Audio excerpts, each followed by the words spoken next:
Alors, je vais vous expliquer comment on peut utiliser Google Earth en géologie, notamment en première S et en terminale S. Donc là, on va prendre l'exemple d'un TP que je fais avec des terminales S sur la région de Saint-Giron. Donc, vous allez ouvrir un fichier qui va être donné par votre professeur et qui, donc là ici, c'est le fichier brgm 1m.1million.kml ou .kmz. Donc c'est l'extension utilisée pour les fichiers sur Google Earth. Et donc le principe de Google Earth c'est le suivant, c'est que vous avez un fond de carte et par-dessus ce fond de carte, vous allez avoir des calques qui vont s'afficher par-dessus.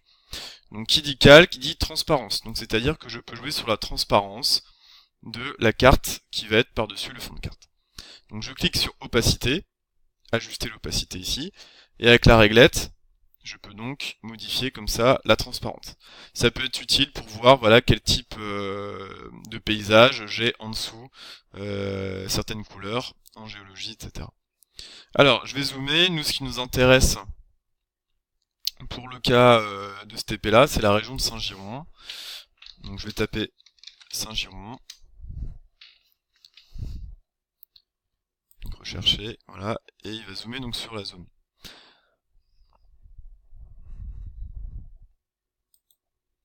Donc c'est un fichier qui est fourni par le BRGM, qui est donc le bureau d'études en français qui publie les cartes géologiques.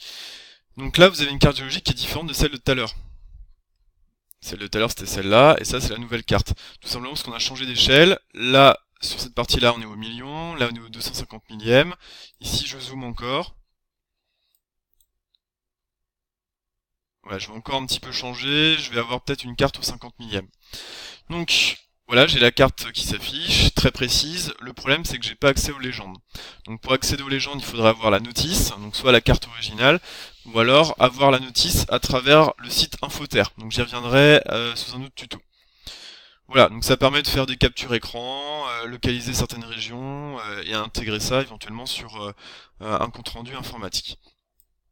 Autre chose qu'on peut faire, c'est faire un profil d'élévation, donc un profil topographique. On sélectionne ici ajouter un trajet. Je clique, je clique et je fais un point. Je clique et je fais un autre point. Et le trajet va s'afficher entre les deux points. Voilà, donc je l'appelle par exemple trajet 1. Ok. Et en faisant un clic droit dessus, je vais mettre afficher le profil de dénivelé. Et vous allez avoir le profil de dénivelé qui s'affiche. Voilà. Donc ça peut être utile également pour certains TP en géologie.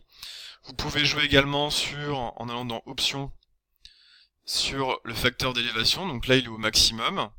Normalement, il est réglé sur 1. Donc ce qui veut dire, donc si je décoche ici pour que j'enlève le fond de carte géologique, et ben là j'ai un facteur d'élévation qui a été augmenté, qui a été exagéré, donc je vois très bien les reliefs. Donc là ici la chaîne de montagne, la chaîne des Pyrénées.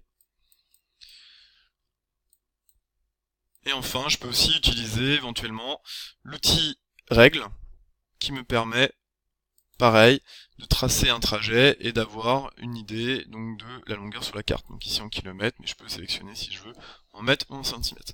Voilà donc brièvement ce qu'on peut faire en géologie. Donc on peut faire évidemment d'autres choses, mais là ce sont les fonctions principales qu'on va utiliser en TP de terminale et de première R concernant la géologie et Google Earth au lycée.